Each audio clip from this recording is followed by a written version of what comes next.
Welcome to another Islath Creations video. This would be part 4 of the series of cross-stitching with me. So I'll be continuing on with what we've been doing. So last video, let's get right into it, I showed how to start the stitches. Now I'm going to be creating scenarios that you might encounter as you're cross stitching. It doesn't mean necessarily that that's how I'll be doing it constantly with every single project, but a lot of the questions that I get is, oh, this specific scenario has occurred, how do I get myself out of it? So I'm going to show one of them. What's that, my finger? Did I cut myself? Oh, I got a scab there. I don't even remember how I did that. So in this kind of scenario, so usually as I'm cross stitching, I kind of know how much thread I'm going to need to go back. So this doesn't usually happen, but just to save some thread, if I get to the back and I still have, that's somewhat enough thread, I will tuck it in, because I would be tucking it in anyway to hide the tail, so you have absolutely no loose threads. Tuck it in there, hide it nicely. You don't want loose threads anywhere, whether it be in the front or the back, because they do get knotted pretty easily. Put that on there.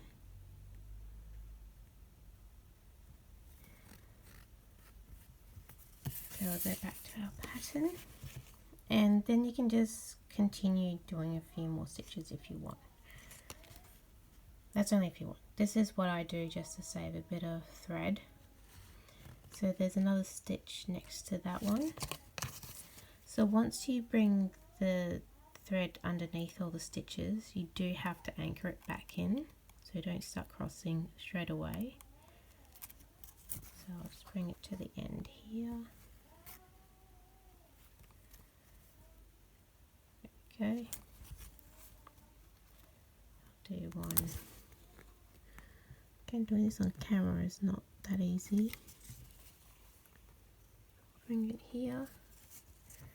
Okay, making sure everything is nice and neat at the back. This is important for projects where you want to do cross stitching on blankets or anything else that shows both the front and the back.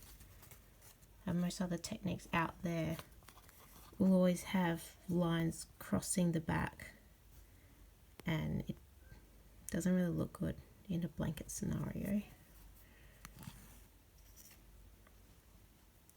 I tend to do cross stitching a lot of things that show the back. And now I can do this stitch here.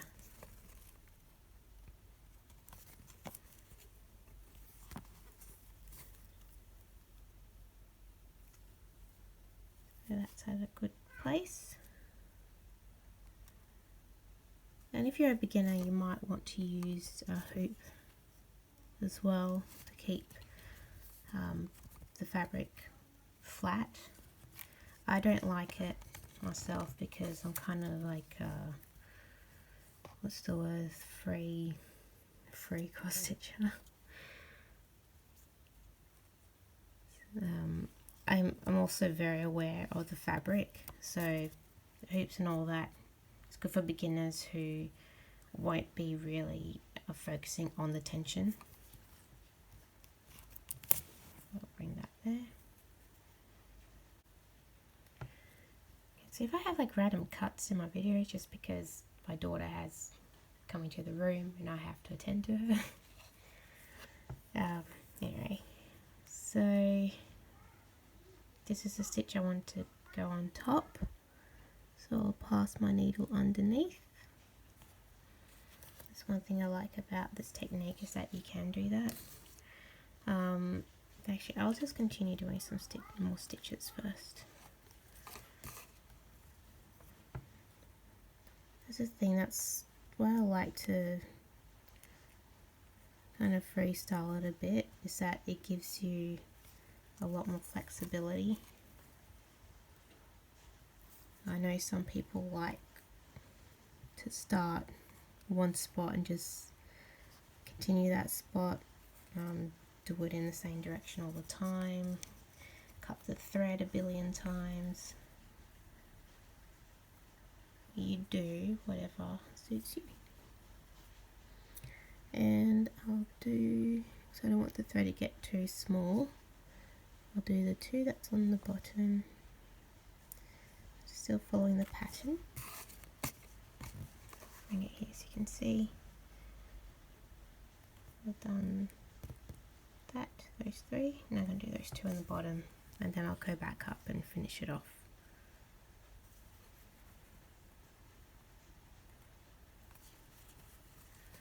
Now, if you are new to this and you're kind of struggling to do things in all different directions, you don't have to. You can just do things in a straight line if that makes it easier for you, but that will mean you have to change your line constantly. So if you don't mind doing that, then go ahead, you do you.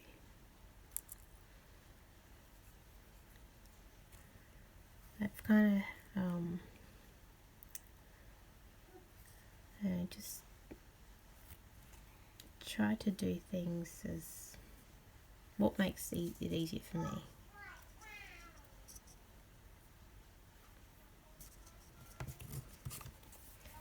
So I'm passing everything underneath, so you can see the stitch underneath. So if I want a stitch on top, just pass the needle underneath.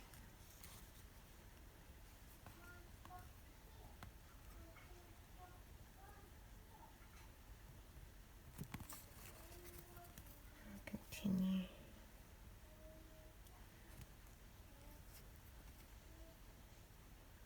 Like so. Now I'm not sure if I should skip some bits that are where I'm repeating. My intention is to just do a whole kit in front of the camera without much editing. Of course I have to cut the video every time there's interruptions or something happens. Not sure about the lighting today, it's a little bit cloudy at the moment outside. You can just neaten up your stitches if you want. This thread is kind of, oh, there we go, that's what I need.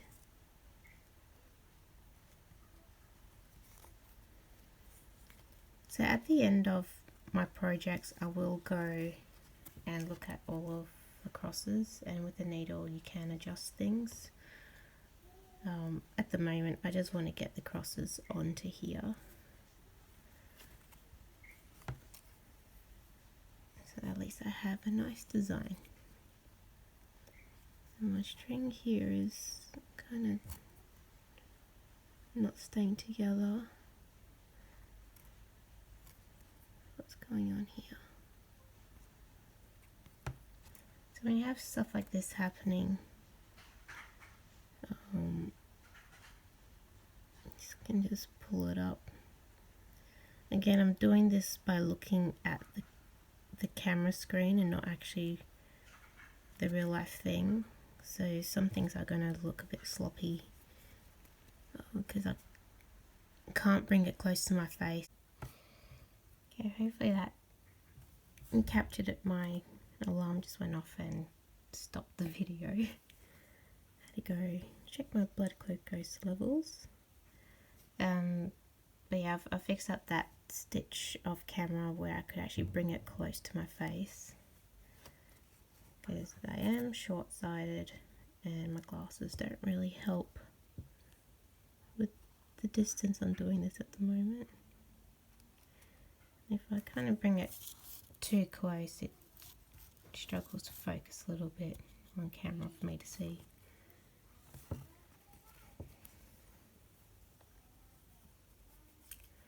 And now I'll do this last one here.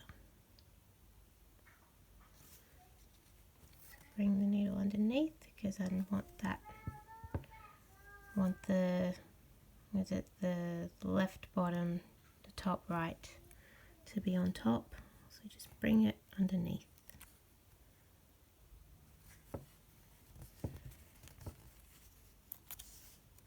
And we'll do it like that. If that looks alright, I can't really see. And now we're going to just get rid of the tail, just hide it under here.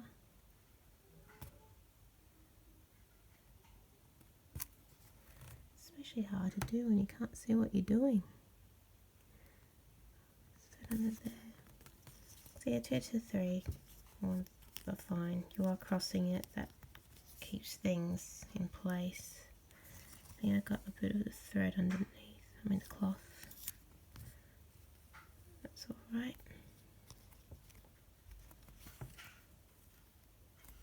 Now I'll cut it as close as possible. Like that. So you don't want to have any visible threads. So that it's neat at the front and neat at the back. So whatever project you're doing, whether you're going to frame it and hide the back, not hide the back. I guess if you're going to hide the back, you probably don't really care. I still do because I like keeping things nice and flat. You know, you never know what kind of application you're going to use it for. But that's me finishing off that little section. So this much thread left. You don't want to keep it too small or else it's hard to maneuver the needle to finish it off. And so now I'm gonna, I usually would just continue the same color and create kind of like an outline so that I then know I just have to fill things in. But for demonstration purposes, I'm gonna now do these sections here, and this isn't necessarily how I do it, but because of the type of questions I've had, especially with changing colors, I'm going to do some color changes within here. So that will be in the next video where I'll be working with, what color is that? The light blue and the sky blue there. And I might even go down here to continue this bottom bit there as well. I don't know yet. I haven't really done much planning with this video, as you can probably tell. It's just an idea I had and I just went with it, which is what I do with most things in life.